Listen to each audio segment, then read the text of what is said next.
بسم اللہ الرحمن الرحیم۔ 11 ہجری میں پیر کے دن جبکہ ماہ سفر کی آخری تاریخیں تھیں، آپ صلی اللہ علیہ وسلم نے رومیوں کی عظیم سلطنت کے خلاف تیاری کا حکم فرمایا۔ اس سے اگلے روز آپ صلی اللہ علیہ وسلم نے حضرت اسامہ بن زید رضی اللہ تعالیٰ عنہ کو بلا کر فرمایا، اس مقام کی طرف بڑھو جہاں تمہارے والد شہید ہوئے تھے، اور اس علاقے کو اسلامی شاہ سواریوں سے پامال کر دو۔ میں تمہیں اس لشکر کا امیر بناتا ہوں۔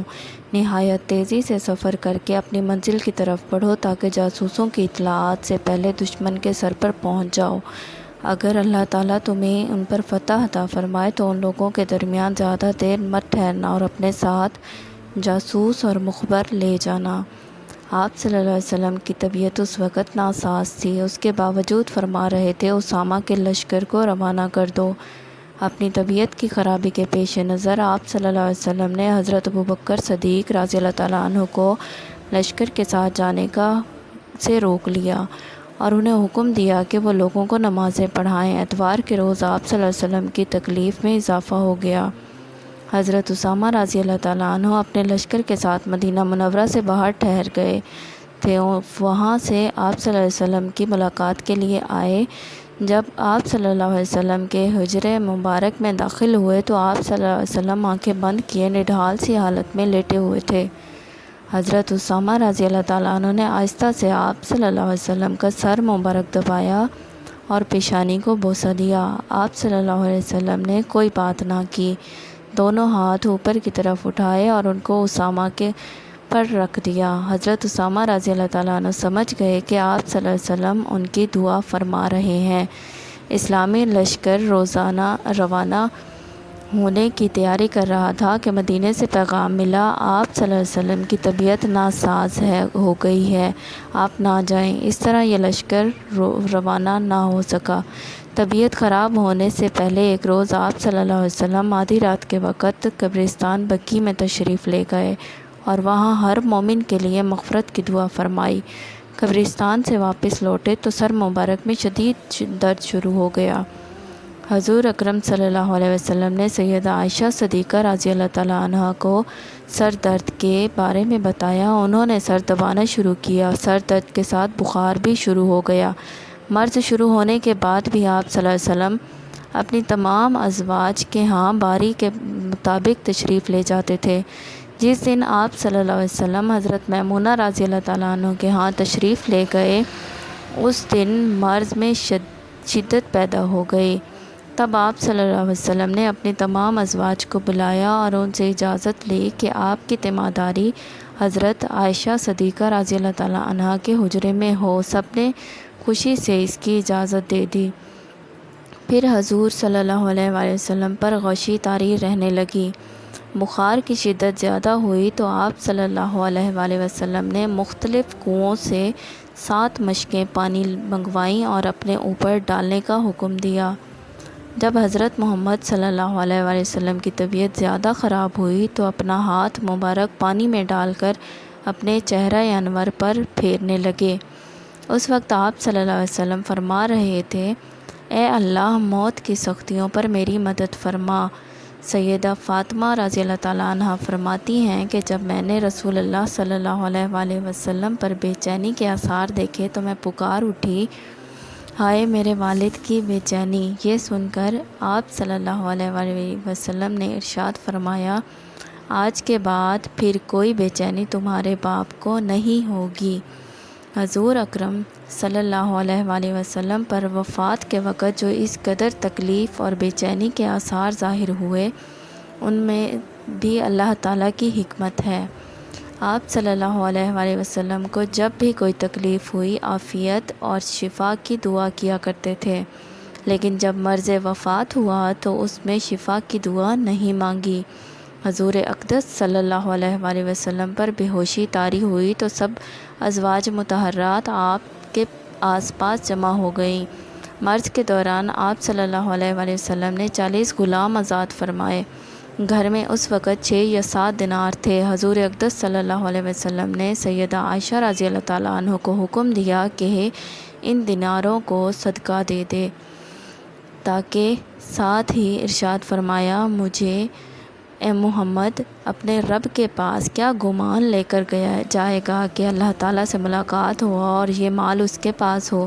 سیدہ عائشہ رضی اللہ تعالیٰ عنہ نے اسی وقت ان دیناروں کا صدقہ کر دیا۔ آپ صلی اللہ علیہ وسلم کی بیماری سے چند روز پہلے حضرت عباس رضی اللہ تعالیٰ عنہ نے خواب دیکھا تھا کہ چاند زمین سے اٹھ کر آسمان کی طرف چلا گیا، تو انہوں نے حضور اقدس صلی اللہ علیہ وآلہ وسلم کو خواب سنایا تھا۔ خواب سن کر آپ صلی اللہ علیہ وآلہ وسلم نے فرمایا تھا، اے عباس وہ تمہارا بھتیجا ہے، یعنی یہ آپ صلی اللہ علیہ وآلہ وسلم کی وفات کی طرف اشارہ تھا۔ اپنی صاحبزادی سیدہ فاطمہ رضی اللہ تعالیٰ عنہ سے آپ صلی اللہ علیہ وسلم کو بے پناہ محبت تھی۔ علالت کے دوران آپ صلی اللہ علیہ وآلہ وسلم نے انہیں بلا بھیجا۔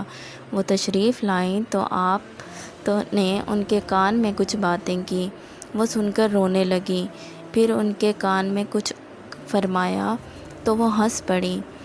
بعد میں انہوں نے عائشہ صدیقہ رضی اللہ تعالیٰ عنہ کو بتایا کہ پہلے آپ صلی اللہ علیہ وآلہ وسلم نے فرمایا کہ میں اسی مرض سے وفات پا جاؤں گا۔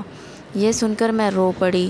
دوسری بار فرمایا کہ خاندان میں سب سے پہلے تم مجھ سے ملو گی۔ یہ سن کر میں ہنس پڑی۔ چنانچہ آپ صلی اللہ علیہ وآلہ وسلم کے انتقال کے کچھ عرصے بعد سب سے پہلے آپ صلی اللہ علیہ وسلم کے گھرانے میں حضرت فاطمہ رضی اللہ تعالیٰ عنہ کا ہی انتقال ہوا۔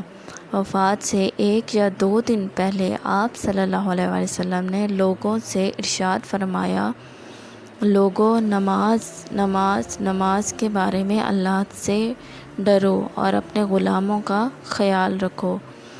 وفات سے پہلے حضرت جبرائیل علیہ السلام مالک الموت کے ساتھ آئے۔ انہوں نے عرض کیا، اے محمد صلی اللہ علیہ وآلہ وسلم، اللہ تعالیٰ آپ کے مشتاق ہیں۔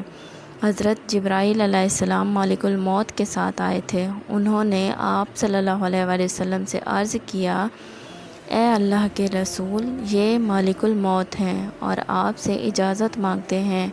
آپ سے پہلے انہوں نے کسی سے اجازت نہیں مانگی اور نہ ہی آپ کے بعد کسی سے اجازت مانگیں گے، کیا آپ انہیں اجازت دیتے ہیں؟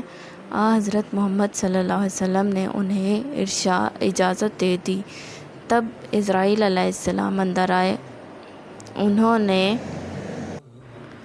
آپ کو سلام کیا اور عرض کیا، اے اللہ کے رسول، اللہ تعالیٰ نے مجھے آپ کے پاس بھیجا ہے۔ اگر آپ مجھے اجازت دیں گے کہ میں آپ کی روح قبض کروں تو میں ایسا کروں گا، اور اگر آپ حکم فرمائیں گے چھوڑ دو تو میں ایسا ہی کروں گا۔ آپ صلی اللہ علیہ وآلہ وسلم نے ان سے پوچھا، کیا تم ایسا کر سکتے ہو کہ روح قبض کیے بغیر چلے جاؤ؟ انہوں نے عرض کیا، ہاں مجھے یہی حکم دیا گیا ہے۔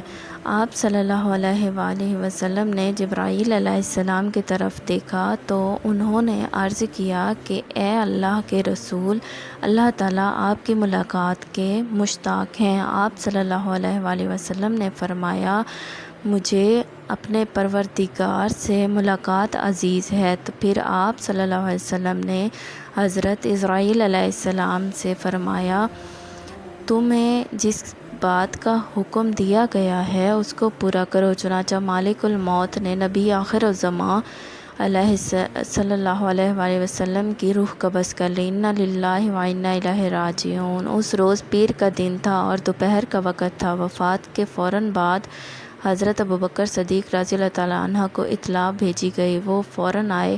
ان کی آنکھوں سے آنسو بہہ رہے تھے۔ انہوں نے آتے ہی رسول صلی اللہ علیہ وسلم کے چہرہ مبارک کو بوسہ دیا اور یہ الفاظ کہے، آپ پر میرے ماں باپ فدا ہوں۔ آپ زندگی میں بھی پاک اور مبارک تھے اور موت کی حالت میں بھی پاک اور مبارک ہیں۔ اب اللہ تعالیٰ آپ کو موت نہیں دیں گے۔ امید کرتی ہوں آپ کو میری ویڈیو پسند آئی ہوگی۔ میرے چینل کو سبسکرائب کیجیے گا اور اپنی دعاؤں میں یاد رکھیے گا۔ اللہ حافظ۔